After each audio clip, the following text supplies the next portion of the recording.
10 tanda-tanda kiamat besar yang disebutkan oleh Nabi Muhammad SAW.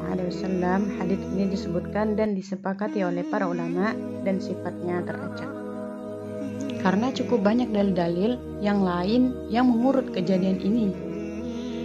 Urutan yang paling pertama dari 10 ini adalah 1. Keluarnya Dajjal. Dajjal ini adalah diambil dari kata Dajjala yang berarti kekacauan. Ciri-ciri Dajjal disebutkan dalam banyak hadis yang sahih adalah mata kanannya yang paling pertama rusak seperti anggur kering gitu. Dan kata Nabi Muhammad dalam hadis sahih, ketahuilah Dajjal buka mata kanannya dan Tuhan kalian tidak buta, karena dia akan mengaku sebagai Tuhan. Kemudian dia orangnya memiliki kulit yang kehitam-hitaman serta memiliki dahi yang lebar. Seperti orang beriman bisa membaca dahinya tertulis huruf kaf, fa, ro. Semua orang yang ngerti atau tidak ngerti tulisan Arab akan bisa tahu bacaan itu. Kafaro, kufur artinya. Rambutnya keriting dan orangnya tinggi besar. Kata Nabi Muhammad SAW, kalau kalian dengar Dajjal dari satu lokasi, maka menghindarlah. Walaupun kalian harus lari ke gunung. Dia akan keluar membuat kerusakan selama 40 hari. Gitu. Kata Nabi Muhammad 40 hari itu seperti setahun. Sehari lagi seperti sebulan. Hari yang ketiga seperti sepekan. Dan sisa harinya seperti hari kalian. Dia akan keliling muka bumi semuanya. Dan kata Nabi SAW, seluruh bumi ini akan dimasuki oleh Dajjal. Tidak tertinggal satu lorong, gang, jangankan kota atau desa. Dajjal yang masuk ke dalamnya kecuali Madinah dan Mekah tidak bisa dimasuki oleh Dajjal. Nabi Sallallahu Alaihi Wasallam dalam hadis sahih, karena di setiap pintu gerbang Mekah dan Madinah malaikat mengunduskan pedangnya dan menggalaukan Dajjal sehingga Dajjal ini tidak bisa masuk gitu. Pada saat dia tiba di Palestina, waktu yang bersamaan gitu kan, di kota Madinah itu berkecamuk. Kaum muslimin sepakat untuk keluar gitu kan, untuk mengejar Dajjal dan membunuhnya, mengejarnya. Dan keluarlah dari kota Madinah satu orang yang namanya seperti nama Muhammad bin Abdullah gitu kan. Dan dia dari turunan Nabi SAW juga. Dan orang ini punya julukan Mahdi, yaitu Imam Mahdi. Inilah tanda-tanda kiamat yang kedua. Pada saat dia tiba di Mekah, baiatlah oleh kaum muslimin. Tidak disebutkan jumlah pasukannya, maka terbentuklah pasukan jihad gitu kan, yang mengajar Dajjal menuju Palestina. Lalu keluar tanda-tanda kiamat yang ketiga. Langsung berentetan semua tanda-tanda kiamat besar yang ketiga adalah pada saat pasukan Mahdi dengan pasukan jihad itu tiba di Darul Baido namanya. Hadis menyebutkan di menara itulah, di masjid itulah, Imam Mahdi mampir sholat asar bersama pasukannya. Dikatakanlah Isa alaihissalam akan turun sambil memegang kedua sayapnya malaikat. Dan dari kota rambutnya yang basah meneteskan air, kemudian dia masuk. Dan orang-orang pada saat itu mengenalnya kalau dia adalah Isa alaihissalam, dan mereka tahu ini masa keluarnya Dajjal, ini Mahdi sudah ada. Mereka tahu akan turunnya Isa alaihissalam, sudah ada informasi seperti yang saya sampaikan. Salatlah mereka, kemudian mereka menuju ke Palestina.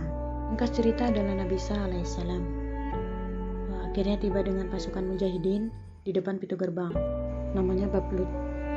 Dajjal mengatakan, bukakan pintu gerbang. Mereka tidak akan mampu melawan kita karena pasukan mereka banyak memang. Maka Dajjal dengan sombongnya menunggu di depan pintu gerbang gitu kan. Pada saat itu dibuka, kaget melihat ada Isa alaihissalam. Pada saat itu kata Nabi SAW, Dajjal paham kalau sudah tiba ajalnya. Begitu melihat Isa alaihissalam, dia lari dan badannya sambil meleleh di depan pengikutnya. Pada saat Dajjal mati, pengikutnya pada ketakutan semua gitu.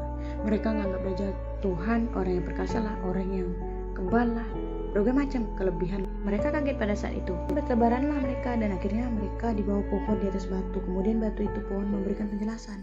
Hai muslimin, ini Yahudi, bunuhlah katanya. Maka bunuhlah pada saat itu di muka bumi. Lalu Nabi SAW memimpin di bumi itu, dan kata Nabi SAW pada saat itu, Islam, agama Islam yang dibawa oleh Nabi SAW akan masuk ke semuanya, ke rumah. Semua rumah di muka bumi enggak tersisa. Satu dunia ini semuanya Islam. Hadis sahih. Maka Nabi SAW memimpin pada saat itu di disebutkan dalam hadis 40 tahun dengan ketenangan menetapkan hukum Islam, semua beriman kepada Allah Subhanahu wa taala menjadi muslimin gitu. Muslim lah. Setelah itu keluar tanda-tanda kiamat yang keempat, yaitu Ya'juj Ma'juj namanya. Nabi SAW sebutkan ciri-ciri mereka. Mata mereka sobekannya kecil gitu kan, sehingga mata mereka kelihatan seperti sipit, tapi bola matanya besar.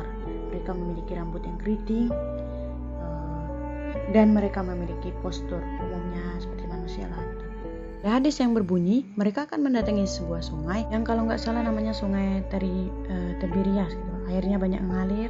Kata Nabi SAW, mereka semua meminum air itu, dan yang terakhir mereka datang sudah nggak dapat air. Artinya sungainya habis diminum. Bayangkan berapa banyak jumlahnya tuh.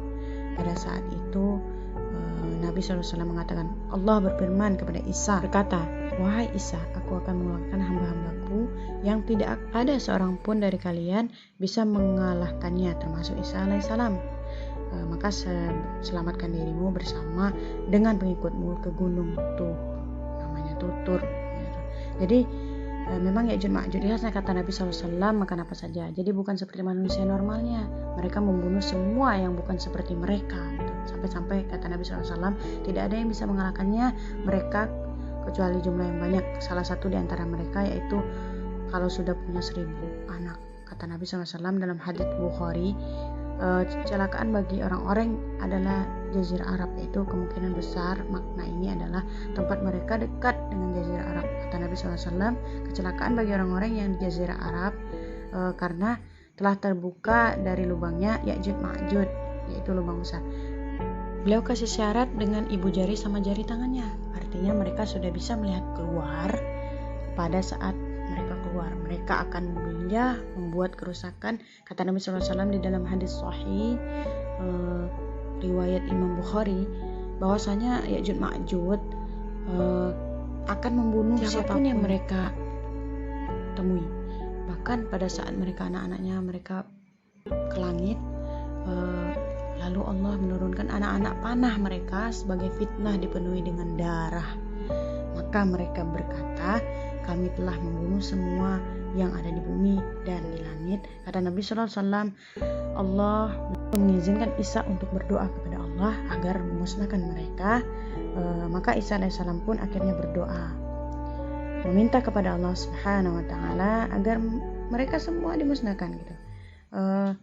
Maka pada saat itu pun Allah Subhanahu wa taala menurunkan kepada mereka hama gitu. Bukan nama ya, hama. Sebagian hadis menyebutkan serangga kecil seperti cacing gitu.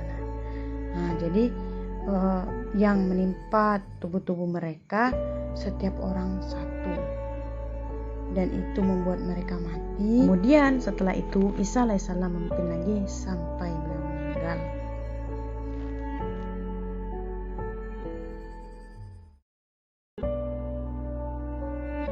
Kembali lagi sebagian manusia membuat kekufuran, maka Allah Subhanahu wa taala keluarkan tanda-tanda kiamat besar kelima. Yang kelima ini adalah keluarnya bintang melata, yaitu bintang melata ini disebutkan dalam hadis sahih riwayat Bukhari, bahwasanya Allah Subhanahu wa taala akan keluarkan, tapi tidak disebutkan dari bumi mana dia keluar. Dia akan keluar hewan melata yang bisa berbicara seperti manusia dan badannya dipenuhi dengan bulu. Allahu a'lam bagaimana. Kemudian dia datangi orang-orang kufur tersebut dan menasihatkan orang yang mengingatkan mereka yang tidak mau beriman. Dalam hadis dikatakan dan dicap oleh hewan tersebut gitu kan, sehingga ketahuan mana yang kafir dan mana yang beriman gitu. Terus dia keliling di muka bumi, tidak disebut beberapa lama, lalu kemudian Allah lenyapkan si dabbah ini. Kemudian datang tanda-tanda kiamat yang keenam, yaitu ada 6, 7, 8, itu berentetan semua. Longsor besar gitu di timur, di barat, dan di Jazirah Arab. Ini tanda-tanda kiamat terjadi serentak gitu kan. Sudah ke-8, kemudian terjadi yang ke-9. Keluarga api dari negeri atau dari kota Aden namanya itu. Kota Aden ini di Yaman ya. Jadi tentu hadis menjelaskan tentang masalah api yang keluar ini, artinya api bukan main-main, bukan kebakaran sebuah masjid atau sebuah bangunan 10 tingkat gitu kan. Api ini bisa menghalau manusia untuk jalan karena panasnya, sebagaimana riwayat menjelaskan api tersebut akan berdiri seperti gunung yang besar gitu. Dan dari seluruh pelosok dunia bisa kelihatan gitu. Kita bisa bayangkan bagaimana itu yang akhirnya akan menggiring atau menghalangi orang-orang untuk jalan. Susah. Bagian ulama hadis mengatakan mereka tidak bisa jalan penerbangan, tidak ada orang jalan karena panasnya bumi dari api tersebut. Dan itu kemungkinan akan keluar suatu waktu. Allahu a'lam kapan. Dan yang terakhir tanda-tanda kiamat sebelum ditutup sangkakala adalah terbitnya matahari dari tempat terbenamnya, dan ini dah terakhir kali.